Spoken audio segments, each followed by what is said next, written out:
I guess we'll start with the decision by the airport authority deciding not to renew the contract of the CEO. Do you agree with that decision?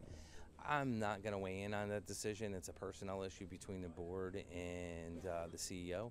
So that has no clout with me whatsoever. So it'd be unfair to me because then I would have to make a decision when they let a superintendent go or they don't renew a superintendent or a principal. It's not my lane to say publicly. They're in the midst of a pretty big project right now.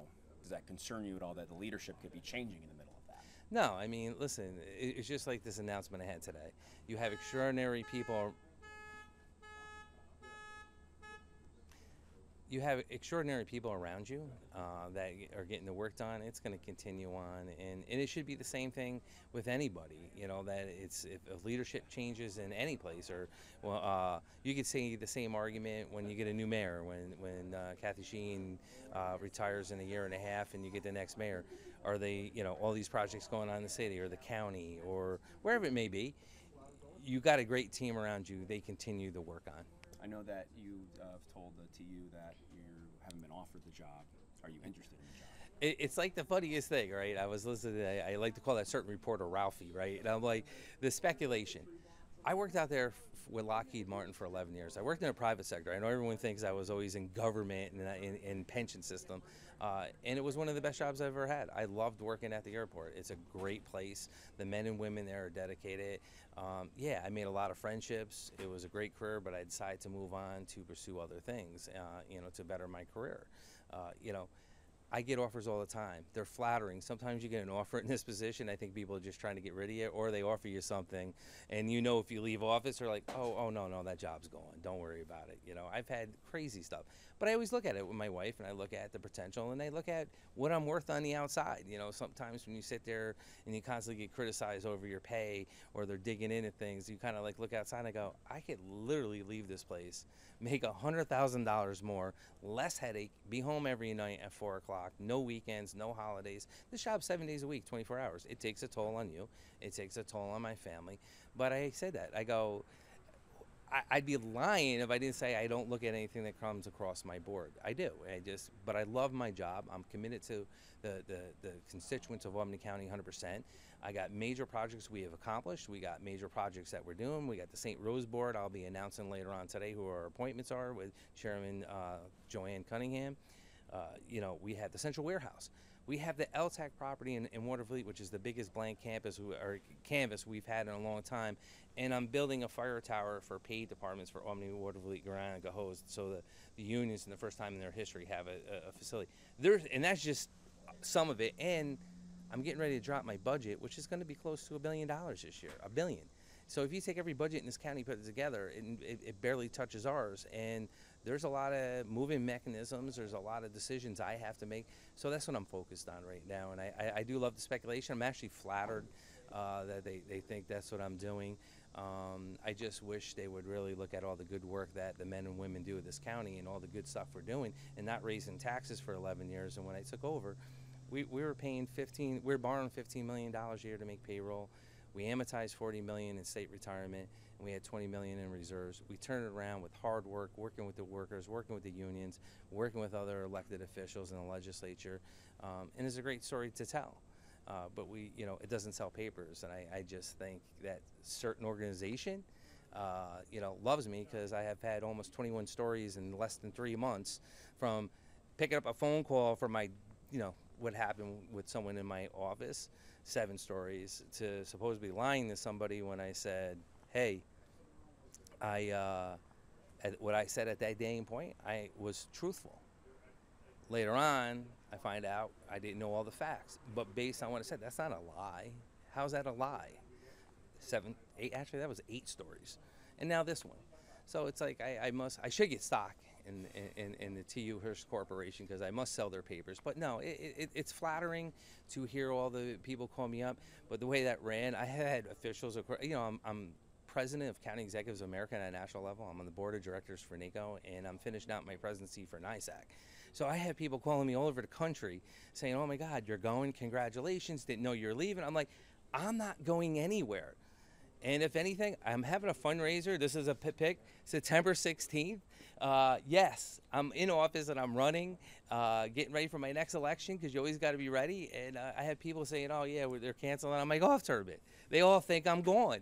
I'm here. I'm going to work every day like I do every day, and you know, it's ironic to me when we have a lot of things going on when you have officials giving themselves bonuses, giving bonuses to workers up to $40,000, investigators following me, going to committee people's houses, and there's no story there, but this is like the story. So no, I leave my options open. That would be a lie if I said I'm not interested in any job.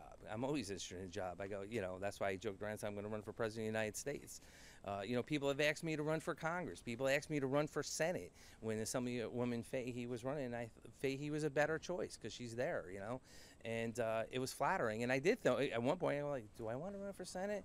And working 61 days a year and being off 7 months was pretty encouraging for me to go that route, right? Mm-hmm. But I love what I do. Is mayor on that list? You know, I did make a mistake on a certain podcast, and I said I will announce the 30th of January of next year if these 4 candidates don't step up, because I've never saw 4 people announce 2 years in advance they're running for mayor and have absolutely nothing to say. And I'm talking as a taxpayer of the city of Albany, a city resident my whole life. We have a landfill that had to be addressed 11 years ago. That's been, you know, that we can't continue. That's going to close. We have an image issue. We have a crime issue. We have a gang issue. We have a shooting issue. People don't feel safe. Businesses are closing. I mean, I got a terrible letter from Ed Metzen, if I'm saying his last name correct, from who took over Lombardo's, and it was an alarming email. It was one of the most toughest emails I had to read in a long time because of what he's dealing with. And we have to address these issues, and we can't poo-poo them. And I just want to see these candidates step up and tell us what they're going to do, because what has happened in the assembly race, you know, not really getting the message out and waiting until the last month, it confuses the voters. And I said, seeing that you all announced so early, get out to the voters and tell everyone what you want to do differently. And I have a great partnership with Kathy Sheen. I work with the mayor every day. I don't have an issue with the mayor. You know, there's just a lot of crazy things going on. I just want to see what the next mayor of the city wants to do. So I said, if I don't hear anything by the 30th of January, I won't. I said, but I will run on consolidation of moving the city into the county like it should have happened out in Syracuse when it was Joni Mahoney and Stephanie Miner out there when she was the county executive and she was the mayor. Okay, they worked it out. There's a study done by the state. I go, we take that study, we bring it in. I go, we can take over their HR, civil service. I could probably cut 30% off the budget of the city right away just by consolidating a lot of services, right? And, you know, and I also said I'd bring Sheriff Apple in to take over the police department because, you know, you almost need someone independent. Albany PD, I love. My family were all cops since 1895, so I want to clarify that. When we immigrated from Ottawa, Canada in 1890, or no, it was 1895 actually, and we've been on the police force ever since. I'm McCoy. It's no slide at them, but again, we need to get end results, and we need to, you know, look, you got to be fair. So there's that balancing act. I just want to see that out of these candidates. You know, announcing you're running and going around to ribbon cuttings and shaking hands is great. That's what you have to do.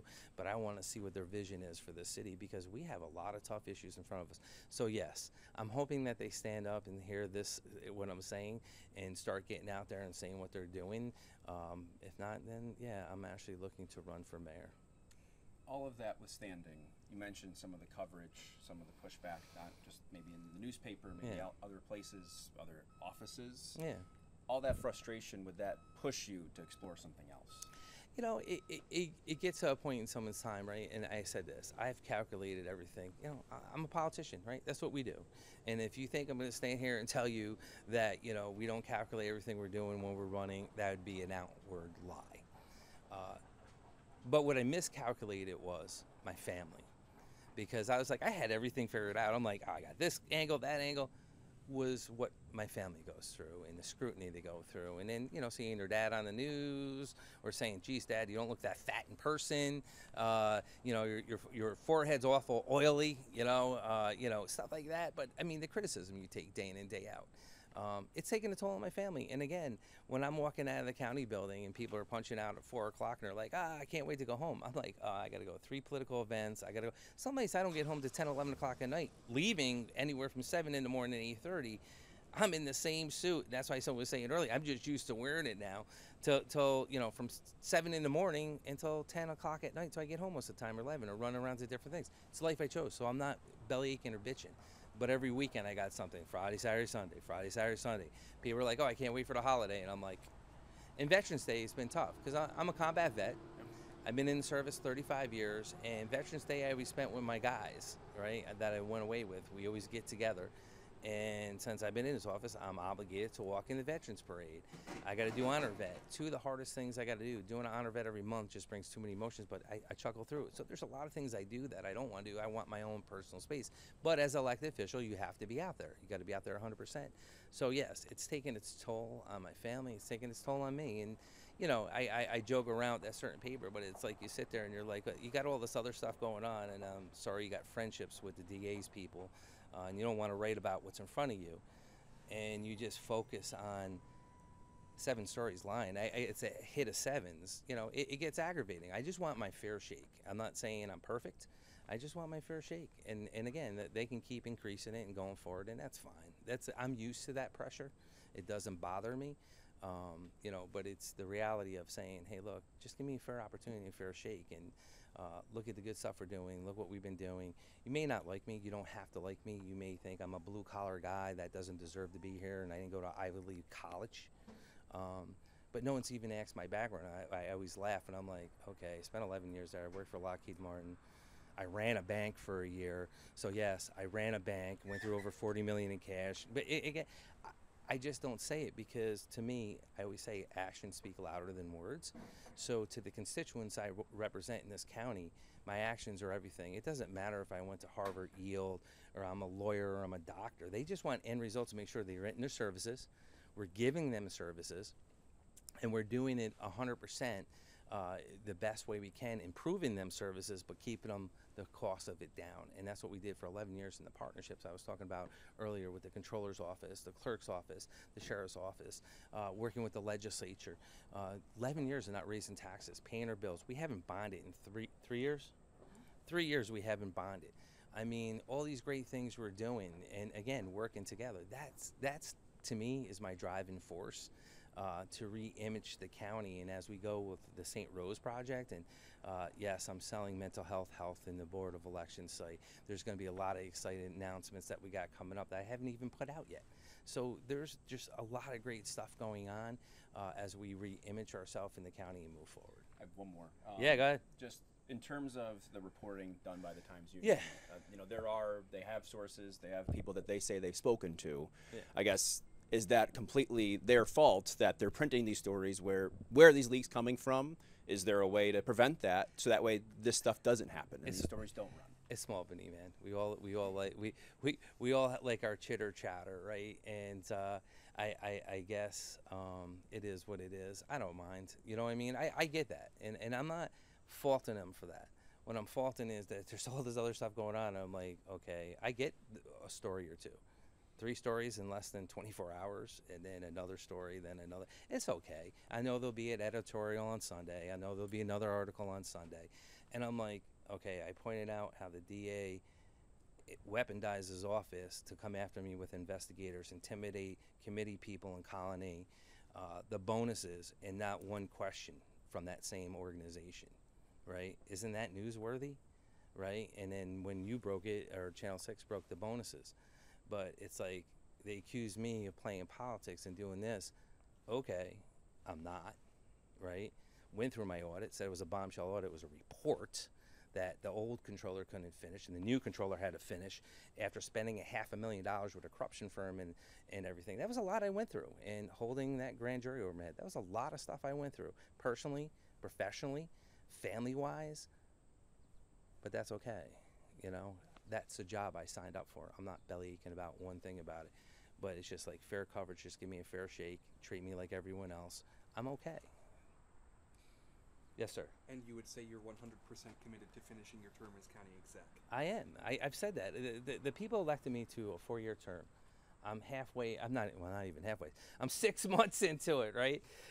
You know. But again, you know, if someone came to you and said, "Hey, this job's open," you know, it's a different news outlet, and it pays more money. Would you not consider look at it and say, hey, we want you? Of course you're going to look at it. If not, you're crazy. You're going to look at it and go, all right, what's the pros and cons? Oh, I rather work. I like working for the Hearst Corporation, so I'm going to stay here. I like working for them.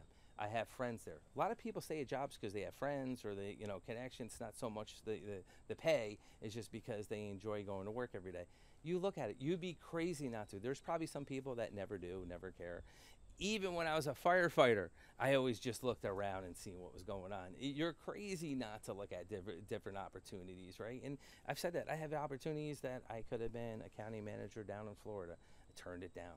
They reached out to me. Headhunters reach out all the time. I like to see what my skill set is to other people and what they think I'm worth, and some of it's flattering and sometimes they never get back to you, but it's like, no.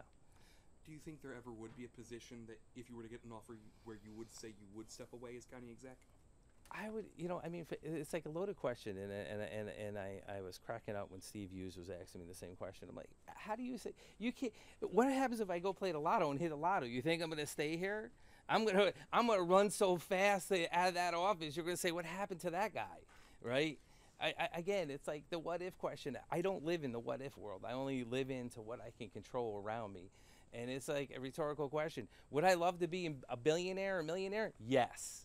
So it's like and I get the press and you got to ask them questions. I get it. But it's like, do you want to sit there and dissect me and go, I would love a Jaguar. I would love a Rolex watch. I always wanted, can't afford. All right, tell my wife, please, if anyone wants to do a GoFundMe for that.